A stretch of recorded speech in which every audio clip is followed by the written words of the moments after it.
Hello everyone, Fixxxer here. Long time no see. I am currently in Lushfoil Photography Sim. This was developed by Matt Newell, published by Annapurna Interactive. You guys seen me play this guy's games before. He makes like hyper-realistic environments and gives you a camera so you can go around taking pictures, such as this. I'm not really here to play this game to its fullest, because, you know, there's a lot of subjective stuff going around here. It's all about taking pictures. I just want to talk about things, about the channel and stuff that's going on and whatnot, and there's a reason why I'm playing this game specifically. A few weeks ago, I had a kitchen accident where I lobbed off a chunk of my finger, and it is my index finger on my right hand, and I'm right-handed. So that's, you know, that's basically the most important finger. I love the water in this. This is so pretty. What is that over there? There's a sign over there. I don't think I've seen that before. There's lots of environments to this, by the way. I'm on this first environment, which is in Italy.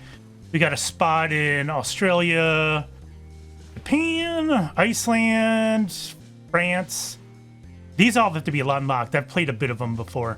Nepal, Japan again, and there's a couple here. The last two I haven't unlocked yet because I'm a little stuck on this one right here. But anyways, I'll hop through a couple of these while I'm talking. So yeah, using a mandolin to cut cucumbers, I sliced off a pretty good chunk of my right index finger, the pointer finger. And I'm fine. And it was like it wasn't like the tip of it, it was like the whole side of it. It was bad. I'll say that. It was pretty bad. And anyway, it's okay. If I'm not doing anything, it's pretty pain-free.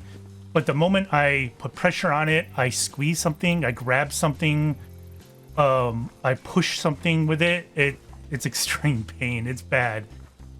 Which means I can't play games with it. So right now, how I'm playing is basically, that is so pretty. Right now, how I'm playing is I got my middle finger on the left click and my ring finger on the right click. And even though I've been doing that for a few weeks now, it doesn't feel right. It feels weird, and I'm not used to it. I don't think I could ever get used to it. I need that index finger. But anyways, I can't use it for who knows how long, which means I can't play some games. So there's that. And that's only one issue I've had in the past few weeks. The other issue is I had a second kitchen mishap, which is funny because in my entire life, I have never had a kitchen accident, ever. And then I had 2 in a week. The other one, and potentially like really bad ones too. I'm pretty sure you can get rid of this and go visit over there, but I haven't figured out how to unlock that. I think you have to gather certain amount of things around the place before that unlocks, but I don't know. Anyway, my other kitchen mishap. I was making pierogies. I love pierogies. So we got a big old pot boiling some water, right? And I got one of them utensils that's got like a big old handle like that. And it's like a strainer at the end of it. So I use that to lower things into boiling water, whether it's pierogies or potatoes or whatever. So I loaded it up with pierogies. I was ready to put them in the boiling water. So pretty.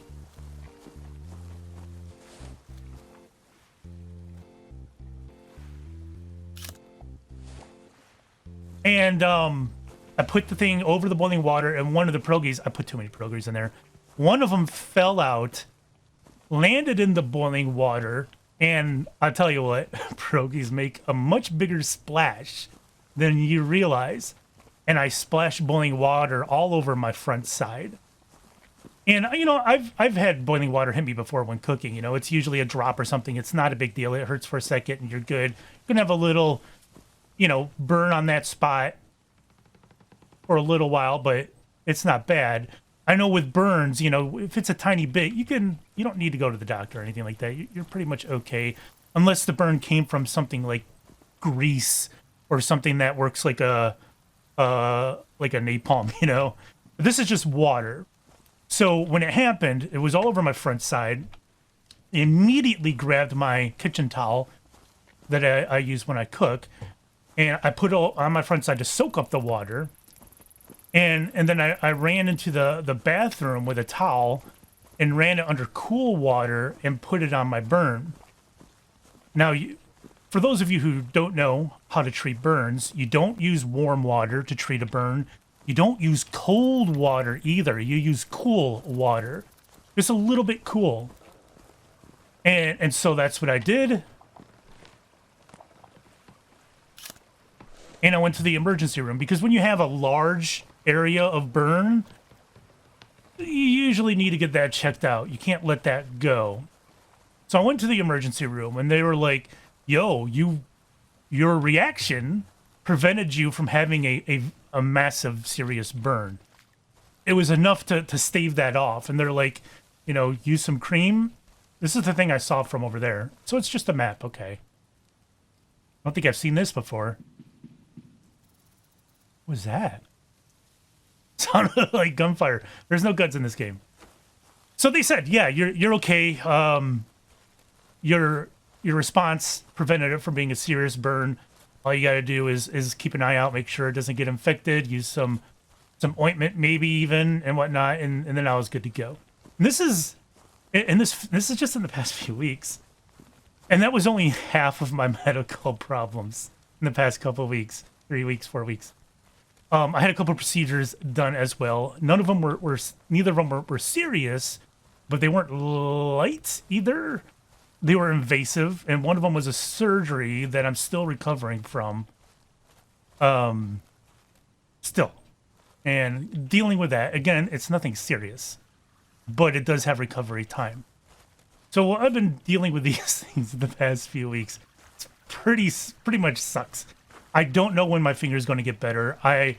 They referred me to a hand surgeon, so I'm going to probably do that and see. I don't think they could do anything about it though, right? I even took the chunk of the finger that fell off, that got lobbed off. I took it with me to the hospital because I don't know. I don't know if that's like, can you guys just sew that back on and maybe it'll heal and I'll be okay? And they're like, no, this ain't the movies. We can't do that. Which I don't know, man. I kind of felt like they could have, but whatever. It was my own stupidity that had it happen. Anyway, that's my finger issue. I don't know when I'm going to be able to play regular games again. I'm stuck to something like this. Because I can't put pressure on that finger at all, and I just can't handle the controls with my middle finger. It's just too awkward, and I guess I'm just too clumsy for it. I don't know. I'm doing okay, though, I think. But if I have to go pew-pew and do any quick movements, dodging or anything like that, I don't know, man. I can't do it. This is so pretty. I love this. I'll put a link below, by the way, in case you guys want to check this out for yourself. Not an expensive game. I think I paid $7 or $8 for it. Not bad. And it's very pretty. And it's nice to just walk around in. It does have music. I did turn it off. Hold on. Maybe copyright-free music. So it's got regular music and copyright-free music, which is awesome. I love when devs do that. And I don't know. I guess it starts spontaneously sometimes. Who knows?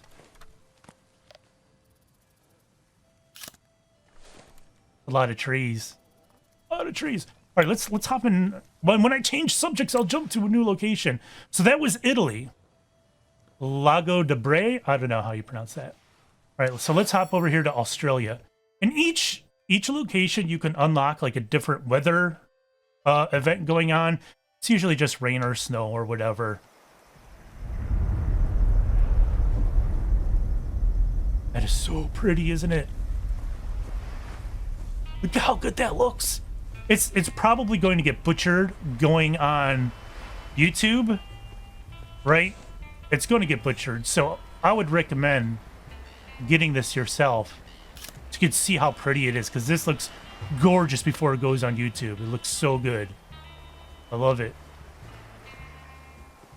Anyways, new subject, I guess.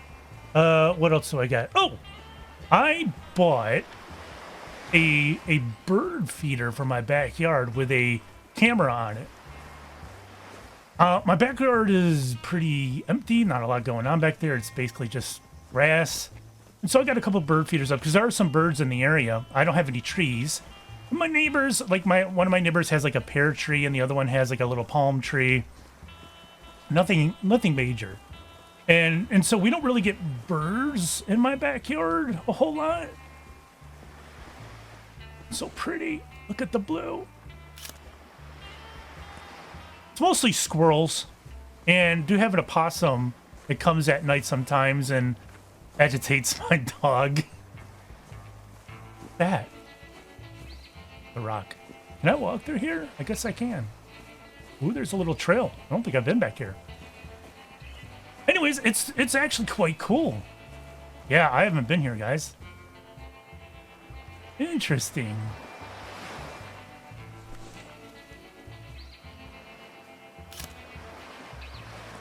It's a bird feeder. I was hesitant on getting like a one-stop solution because I'm like, well, I can get a bird feeder, set up the cameras myself. Oh, what's happened? Oh, there's a loading screen? Okay. Yeah, I haven't been on this beach.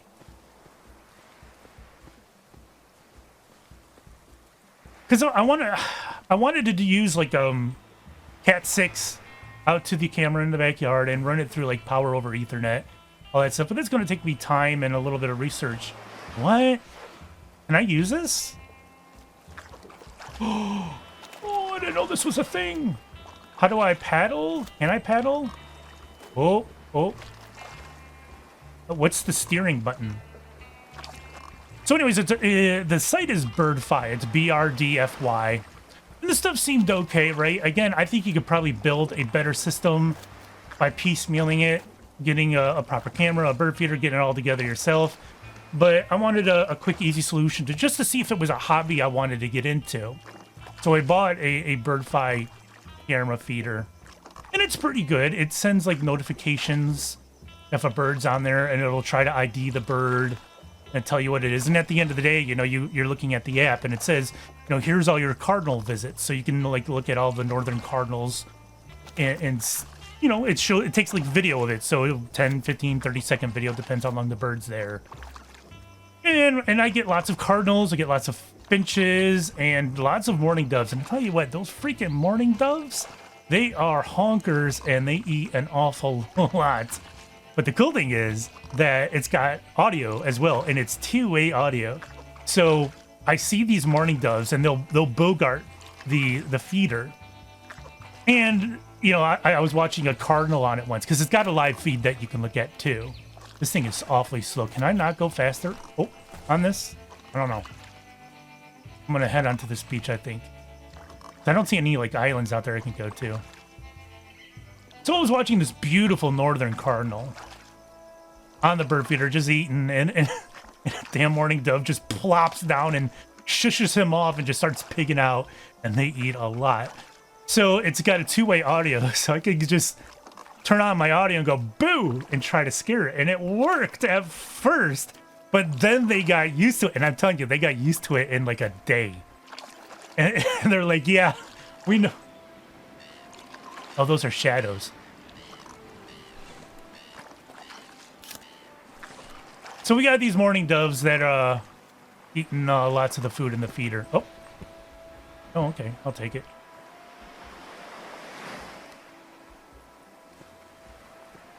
I do have this GPS thing that helps me find like those coordinates on the bottom left.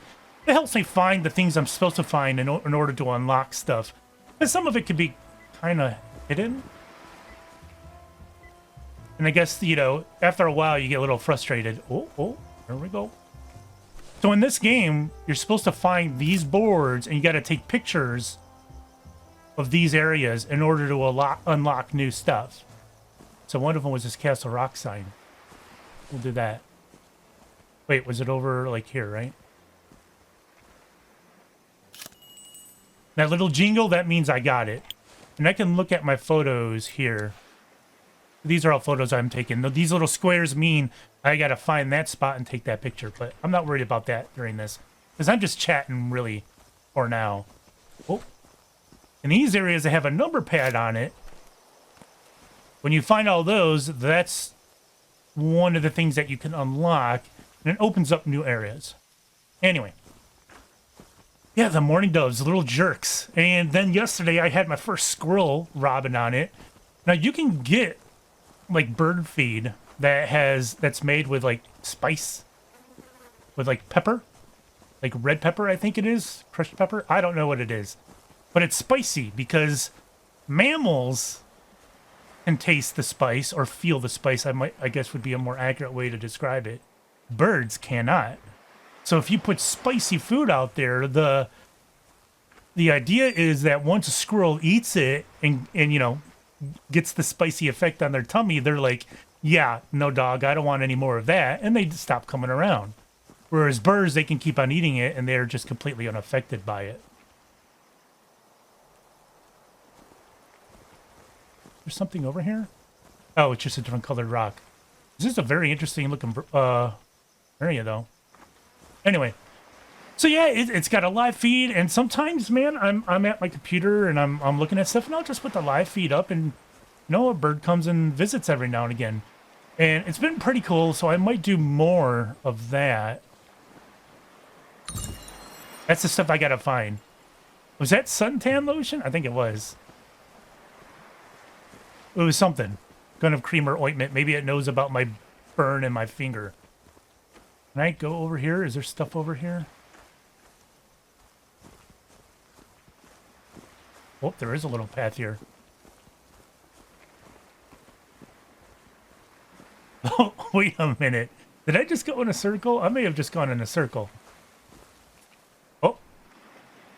Yeah. Okay, well, that's cool. Probably a good idea to change maps right now anyways.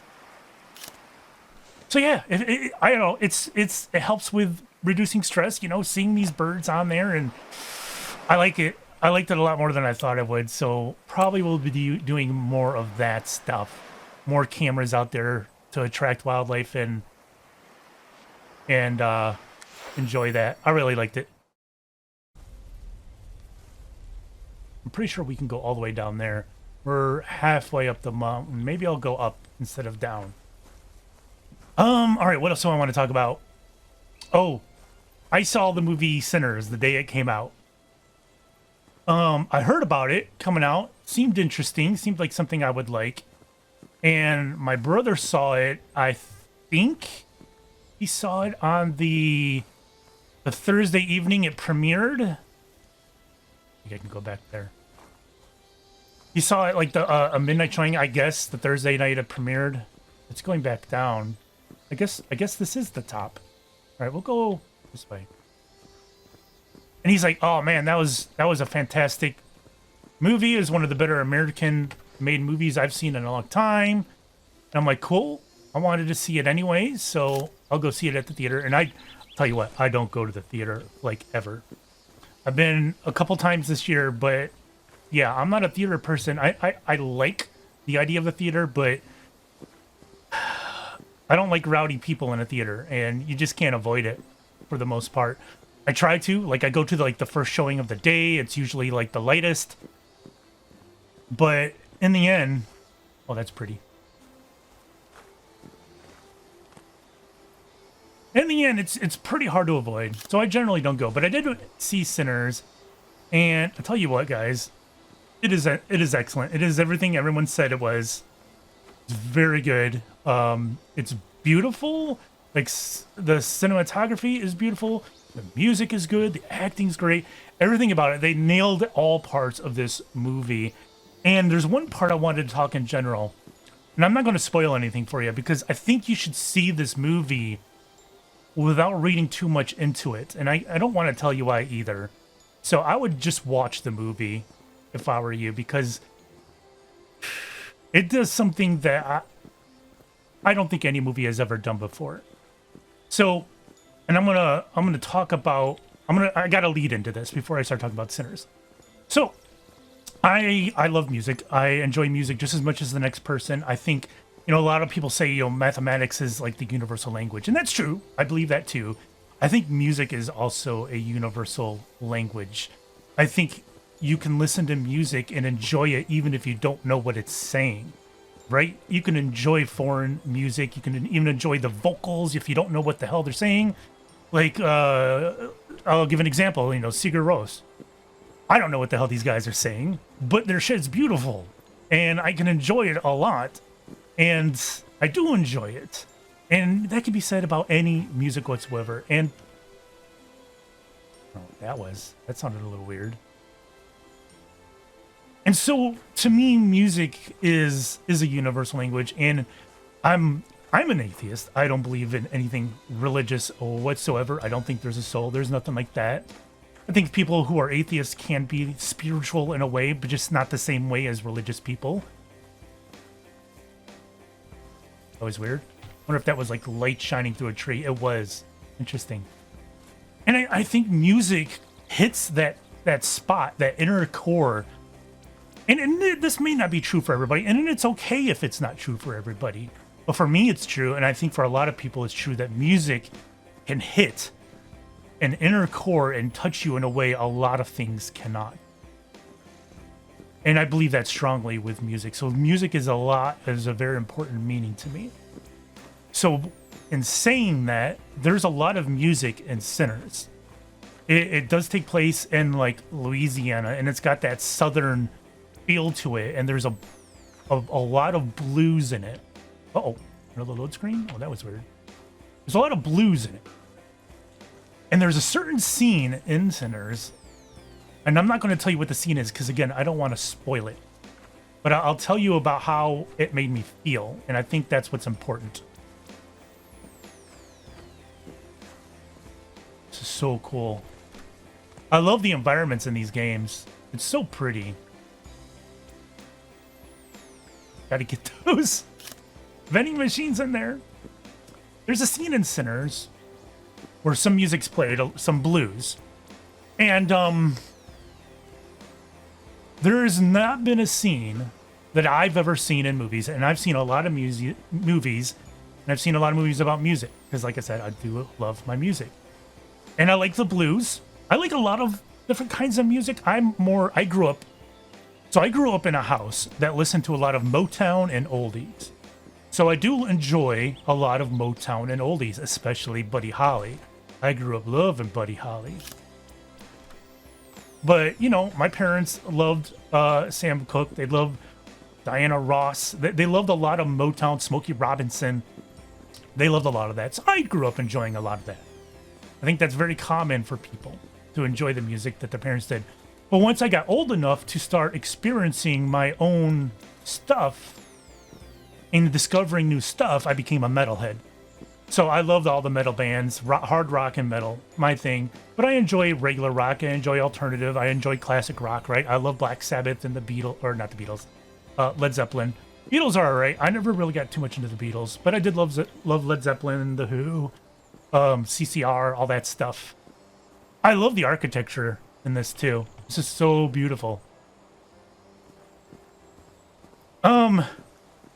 Blues, not as much, but I do enjoy the blues, and I especially love like bluesy metal, which is why I like Led Zeppelin, because Led Zeppelin has a lot of blues in it.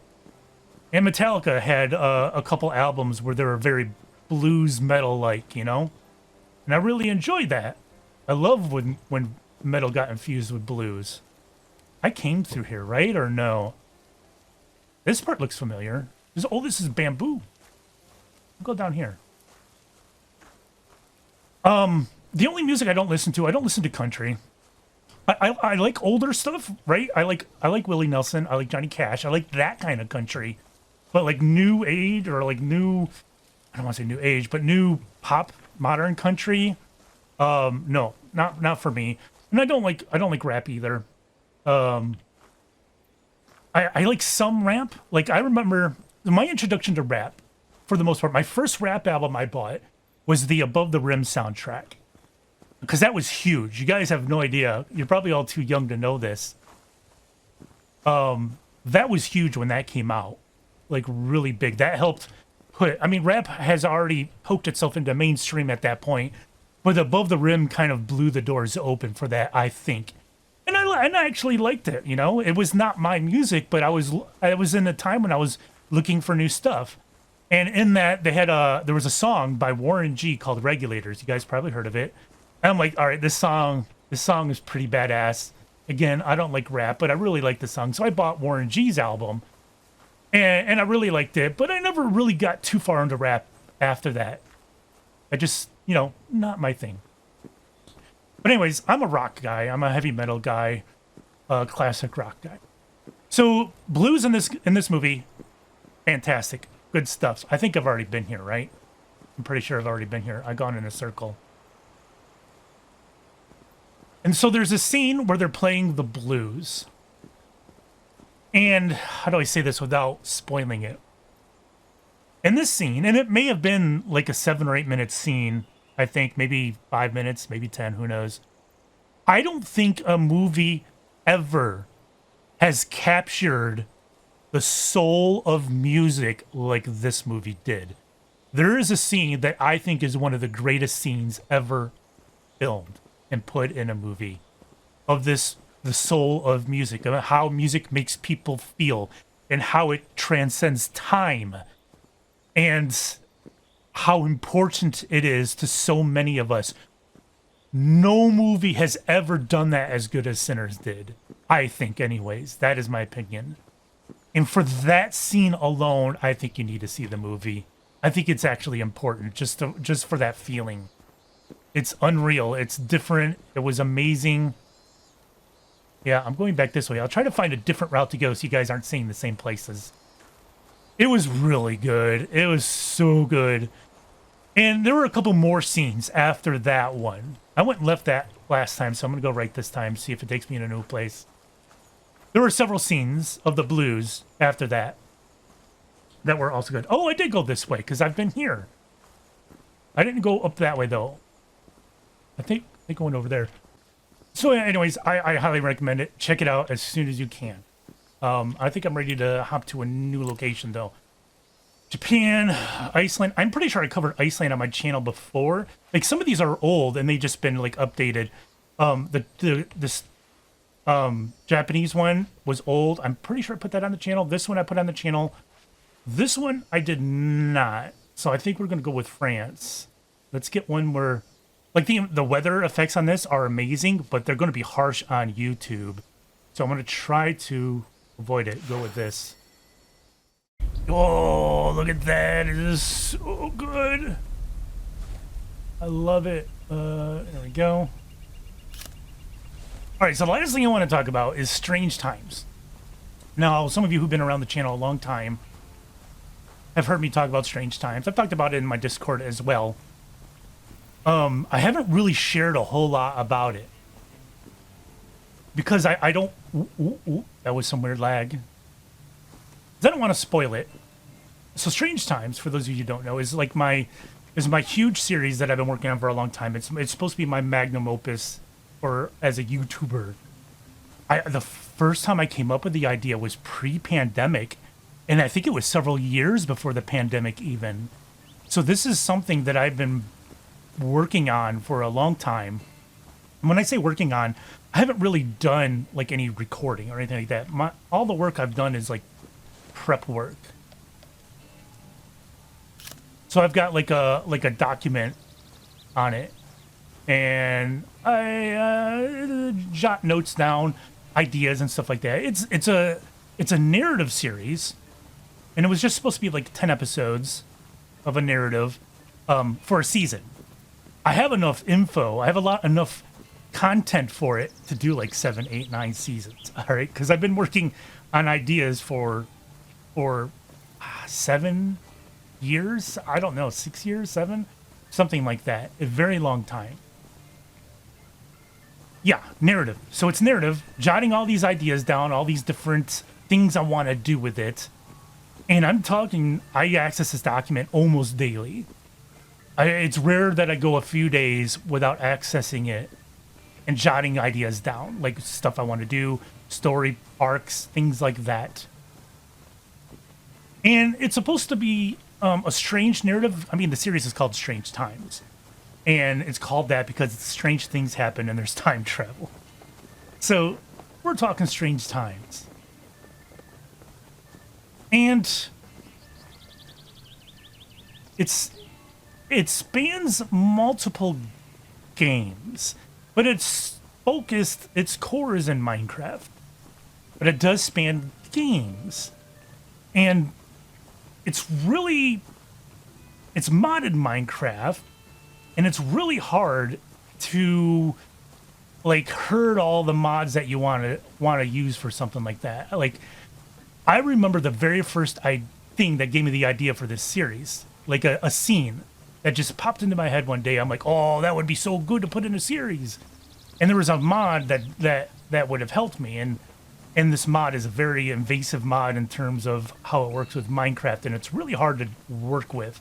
So much so that, over the course of the 7 years, it's been in my head that I've dumped the idea of using the mod because it's so buggy. But, there's other mods that I need to use, and things keep happening that delay it for one reason or another. Right? One big delay was Minecraft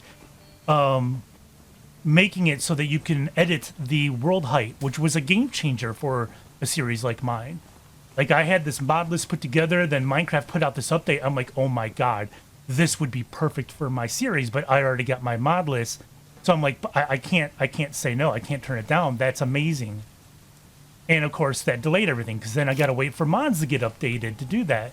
And it's a cat and mouse game, Update happens, new mods come out, all this stuff. Distant Horizons.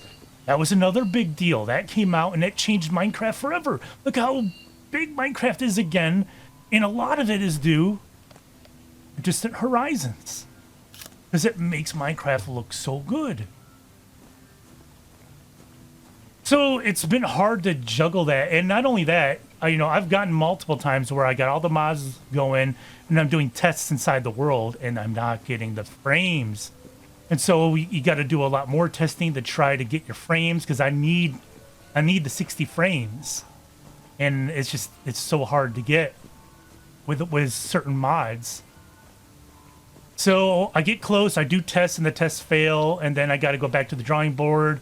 I got to test out removing mods, try to get those frames up. I do all that work, and then a new game changer mod comes out, like Distant Horizons, or a camera mod, or something like that. And then I got to start the process all over again. And it's a nightmare. So all I can tell you is that, I still haven't started recording that, but I still work on it almost every day, writing down ideas, fleshing out ideas, and this is something I will do no matter what, because I want to do it so badly. It just takes time. It takes time. And what's funny is I came across a YouTube channel, I don't know, a couple months ago, maybe a little bit more than that. And this guy was doing this narrative series, and now some of his ideas were just like mine in Strange Times. Like, an outrageous amount of his ideas were like that. And I'm like, what the hell? It's like, what did this guy do? Get a hold of my document? Of course, I don't believe that, but it was very funny how many of his ideas matched mine. So I'm like, all right, well, that's cool. I'll watch it, and I can use that. All right, I can see what I like about his series, what I don't like, what works, what I think doesn't work. And I've done that. I identified things that he did that I think didn't work that I also was going to do. And so this guy, he took the hit for me. And I'm like, yeah, I can't do that because it doesn't work. I just literally saw it not work. Getting a little dark in here. So that's pretty cool. But at the same time, like I said, he had things that did work great, things I wanted to do as well. And his series ended, and I'm like, cool. And then he started a new series, and it's so strange that his new series took other elements that I had that I wanted to put in my series, and he used those as well. So now this dude has had 2 series that match up like scarily similar to Strange Times. It freaked me out. And I confided. Oh, I guess I can't go that way. I confided into Modi. I'm like, this dude did my series. Now if I put it out, people might think I copy in that. And he's like, yeah, don't worry about that. People won't care. And those who do, who cares? You had this idea for 7 years, 6 years, or whatever it was. Just do what you want to do. And that's fine. And he's right. I gotta not let it bother me. And sometimes it bothers me and sometimes it doesn't. This is so pretty.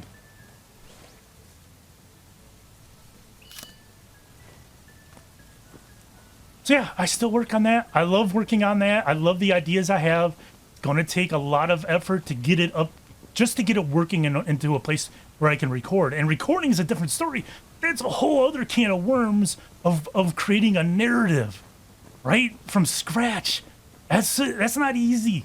It just takes too many skills that I don't have. But I want to do it. I want to do it. And hopefully I could do that sooner rather than later. I think that is where we started over there. Oh, there's one of those boards. I think that's a board I've completed, though. I'll go look anyways. One thing I don't like about this game, these little bushes, they block movement. And in this game, that's a little annoying, especially on this map, because this map, you actually get a bike. As far as I know, this is the only map that has a bike. And this is fun and all, but it gets really annoying going through like tall grass and bushes, and it's like actually slower than walking. So I don't know. That's a little annoying to me. Yeah, this is a board I finished already, as you can see without any pictures there. Oh, that's where I started on that road, with that house. This one's different. So yeah, anyways, Strange Times. I'm still working on it. I don't know when it's going to come out. I'm not giving any sort of ETA because I've gotten close to recording narrative. Like, we're talking like 4 or 5 times, and then something happens and it delays it a year. And so I'm not going to promise a damn thing on it because the moment I do, something's going to happen. It's something that I'm going to record an entire season on before I even release it. So that way I can dump it and people can watch it from point A to point B without worry of me not being able to finish it, which is a real problem with my channel. I understand that. I don't like it, but I only have so much energy and I can't make long-term commitments because I don't have the energy for it. I just don't. So I'm going to do this whole season before I release it so I don't fall into that trap. Which means none of your comments are going to help me. If you have any feedback, they're not going to help that season anyways. I do, like I said, I do have many seasons, like enough content for many seasons of this. So I could always implement feedback in subsequent seasons. But in one season, no. 'Cause I'm going to release the whole enchilada at once.